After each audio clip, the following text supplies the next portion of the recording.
ফাতেমা রাদিয়াল্লাহু তাআলা আনহার কোনো কিছুর প্রয়োজন হলে একটি দোয়া পড়তেন, সাথে সাথে গায়েবী ভাবে আল্লাহর সাহায্য আসতো। এটা আমরা অনেকেই জানি না। নবীজি সাল্লাল্লাহু আলাইহি সাল্লাম নিজে এই দোয়াটি হযরত ফাতেমা রাদিয়াল্লাহু তাআলা আনহাকে শিক্ষা দিয়েছিলেন। ফাতেমা রাদিয়াল্লাহু তাআলা আনহা বাসায় এসে তিনি এই দোয়ার আমল করতেন এবং সাথে সাথে গায়েবী সাহায্য আসতো। রিজিক নিয়ে তিনি কখনো টেনশন করতেন না। তার ঘরে খাবার ছিল না, যখনই খাবার থাকতো না তখনই এই দোয়া পড়তেন আর আল্লাহর পক্ষ থেকে গায়েবী সাহায্য আসতো। একবার নবীজি সাল্লাল্লাহু আলাইহি ওয়াসাল্লামের কাছে 6টি ছাগল হাদিয়া আসলো। হযরতে আলী রাদিয়াল্লাহু তাআলা আনহুর বাসায় কোনো খাবার নাই। হযরতে আলী রাদিয়াল্লাহু তাআলা আনহু, ফাতেমা রাদিয়াল্লাহু তাআলা আনহা না খেয়ে আছেন, হাসান হোসেন রাদিয়াল্লাহু তাআলা আনহুমা ছোট ছোট নবীজির নাতিরা না খেয়ে আছেন, ঘরে কোনো খাবার নাই। আলী রাদিয়াল্লাহু তাআলা আনহু মসজিদে গেলেন, যাওয়ার পরে দেখলেন নবীজির কাছে 6টা ছাগল হাদিয়া আসছে। আলী রাদিয়াল্লাহু তাআলা আনহু মনে মনে একটি শান্তি পেলেন, আর চিন্তা করতে লাগলেন বাসায় যাওয়ার পরে ফাতেমাকে নবীজির কাছে পাঠাবো আর বলে দিব নবীজির কাছ থেকে যাতে করে একটা ছাগল হাদিয়া নিয়ে আসে।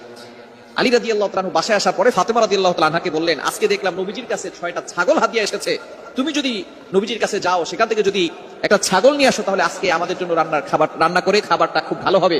আমার সন্তানরা অনেকদিন ধরে না খেয়ে আছে, আমরাও কিছুদিন না খেয়ে আছি, তুমি তোমার বাবার কাছে যাও।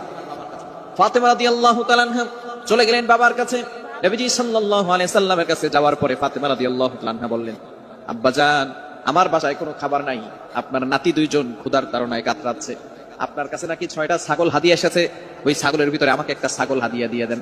এদিকে আলী রাদিয়াল্লাহু তাআলা আনহু আর হাসান হোসেন রাদিয়াল্লাহু আনহুমা তারা ছুরি ধার দিচ্ছেন যে ছাগল আসবে সেটাকে জবাই করে তারা খাবার খাবে।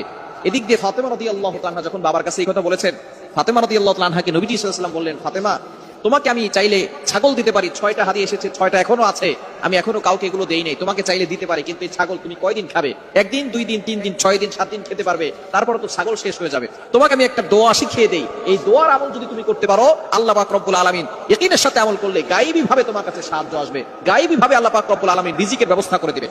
ফাতেমা রাদিয়াল্লাহু তাআলা খুব বিচক্ষণ মহিলা ছিলেন, তিনি ছিলেন জান্নাতি, তিনি হবেন জান্নাতের নারীদের সর্দার, সুতরাং তিনি কিন্তু বিচক্ষণ কম না। ফাতেমা রাদিয়াল্লাহু তাআলা বলেন, আব্বাজান, তাহলে আমার ছাগলের দরকার নাই, যদিও আমার সন্তানরা পেটের ক্ষুধায় আছে, যদিও আমার ঘরে খাবার নাই কিছুদিন ধরে, আমার ছাগলের দরকার নাই, আমাকে দোয়া শিখিয়ে দেন, ওই দোয়ার আমল করে আল্লাহর পক্ষ থেকে আমি গায়েবী সাহায্য নিতে চাই। যেই কথা সেই কাজ, নবীজি সাল্লাল্লাহু আলাইহি সাল্লাম দোয়া শিখিয়ে দিলেন।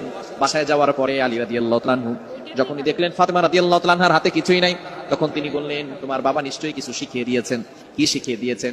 ফাতেমা রাদিয়াল্লাহু তাআলা আনহা বলেন, আমাকে এমন একটা দোয়া শিখিয়েছেন, এই দোয়ার আমল যদি আমরা করি তাহলে ঘরে অভাব থাকবে না, আল্লাহ পাক রব্বুল আলামিন গায়েবী ভাবে রিজিকের ব্যবস্থা করে দিবেন। সাথে সাথে ফাতেমা রাদিয়াল্লাহু তাআলা আনহা আর হযরত আলী রাদিয়াল্লাহু তাআলা আনহু 2 জনে মিলে এই আমলটা করা শুরু করলেন, আর আল্লাহ পাক রব্বুল আলামিন তাদের কাছে গায়েবী ভাবে রিজিক পাঠিয়ে দিলেন। দোয়াটি হচ্ছে, আল্লাহুম্মা ইয়া আউওয়ালাল আউওয়ালিন ইয়া